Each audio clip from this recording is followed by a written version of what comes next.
Narasi Kelam. Pada episode kali ini, saya Aaron, saya Audrey, dan saya Michelle.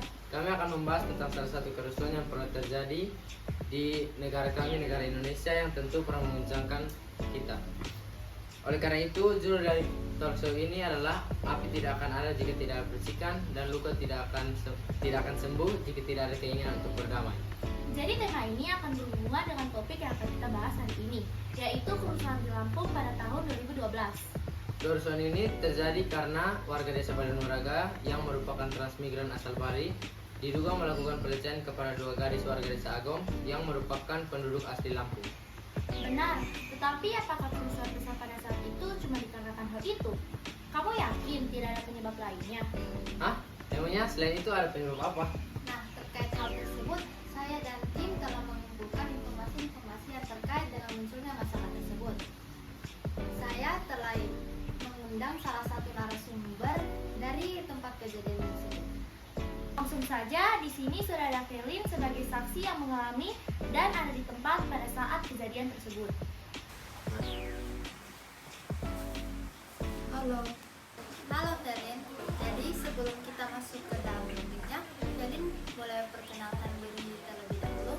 Halo semua, perkenalkan nama saya Valencia Revlin Crisio. Saya berusia 28 tahun. Jadi di saat kejadian tentu masih di bawah umur ya. Apa saja dampak yang Kelin rasakan pada saat itu? Dampak yang saya rasakan secara fisik adalah rumah saya rusak sehingga terpaksa mengungsi.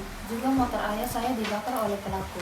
Selain dari kerusuhan seperti ini, saya juga tentu mengalami kesedihan yang mendalam karena terpaksa saya harus berhenti sekolah selama beberapa hari karena terkendala transportasi dan pakaian. Karena kami hampir tidak dapat membawa barang-barang berharga yang ada di rumah, sehingga tentu ekonomi kami juga terpukul. Jadi, seperti yang kita tahu, kan konflik ini terjadi karena kesalahpahaman antar warga. Tetapi, pasti sebagai saksi yang ada di tempat dan mengalami lebih tahu apa yang terjadi. Jadi, apa sih yang sebenarnya terjadi sampai konflik bisa pecah dan mengakibatkan dampak yang sebesar itu? Sebenarnya konflik Lampung ini bukan terjadi hanya karena sekedar kesalahpahaman, tetapi memang sebelumnya sudah terjadi konflik sejak pemerintahan memutuskan untuk menjalankan program transmigrasi, sehingga warga Lampung terpaksa harus hidup berdampingan dengan warga Bali. Selain itu, karena ekonomi warga Bali yang lebih tinggi, membuat kecemburuan timbul dari warga Lampung. Pada tahun-tahun sebelumnya juga memang sudah seringkali terjadi pertengkaran antara etnis Bali dan Lampung. Contohnya pada tahun 1082 yang berujung pembakaran, ada juga 2005 dan 2010 pembakaran rumah warga dan penghancuran pangkalan ojek dan gardu. Oh, jadi memang sebelumnya sudah banyak ya perselisihan yang terjadi yang membuat hubungan dari kedua suku ini menjadi kurang baik. Jadi setelah banyak pertikaian ini, apa sih yang awalnya membuat konflik ini terjadi? Kayak pergerakan pertama yang dilakukan tuh dari pihak mana sih sampai akhirnya jadi pecah? Jadi karena dua suku ini sudah tegang, akhirnya pada Sabtu malam 27 Oktober 2012 sekitar 15 warga desa Agom menyerang pemukiman warga suku Bali yang tepatnya berada di desa Bali Nuraga. Belum selesai pada 8 Oktober pukul 1 WIB, massa dari warga Lampung berjumlah lebih dari 200 orang merusak dan membakar rumah milik saudara Wayan Biase. Kemudian pukul 9.30 WIB terjadi bentrok antara massa suku Lampung dengan massa suku Bali di desa Siderejo. Dari bentrokan ketiga ini dampaknya tidak hanya pada bangunan-bangunan, tetapi menewaskan 3 orang. Setelah merenggut nyawa pun konflik ini belum berhenti. Pada pukul 14 WIB, massa desa Agom berhasil memasuki desa Bali Nuraga dengan menyusup melalui kebun dan sawah.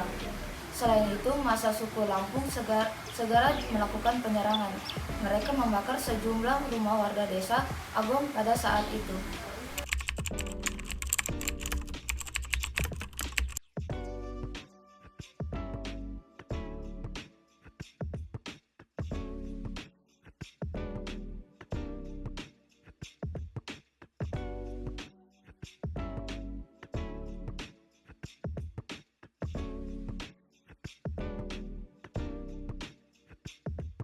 Oh, begitu ya. Jadi setelah konflik ini bagaimana kedua suku tersebut berdamai? Atau bahkan sampai sekarang apa hubungannya masih kurang baik? Nah, jadi pada itu akhirnya karena masih belum berhasil mendapatkan perdamaian, masalah itu ditangani dengan cara mediasi oleh pemerintah pusat dan daerah sebagai pihak ketiga. Dilakukannya pemetaan konflik, menyusun desain intervensi, melakukan pendengaran pendapat, mencari keputusan alternatif bersama, dan melaksanakan kesepakatan.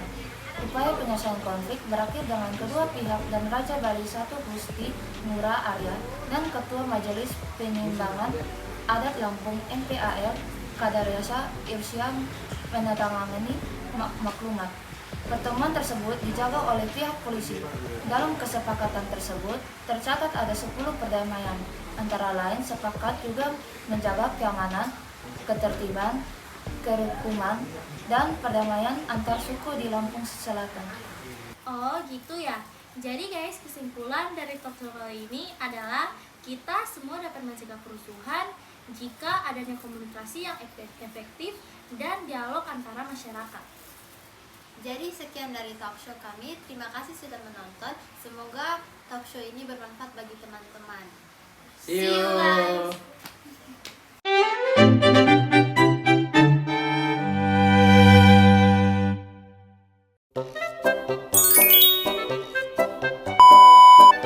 Halo guys. Halo guys. Kembali lagi dengan kita di Narasi Gelap. Jadi sebenarnya apa sih yang membuat konflik ini bisa pecah sampai Oh gitu ya. Jadi guys, kesimpulan dari talk show kita hari ini adalah kita semua dapat mencegah. Oh gitu ya.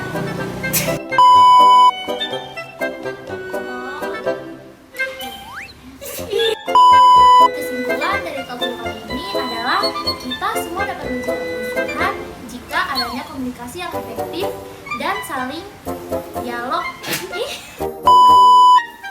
Mulai. 1, 2, 3. Oh gitu ya. Jadi sorry. 1, 2, 3. Jadi sekian dari podcast kami. Podcast.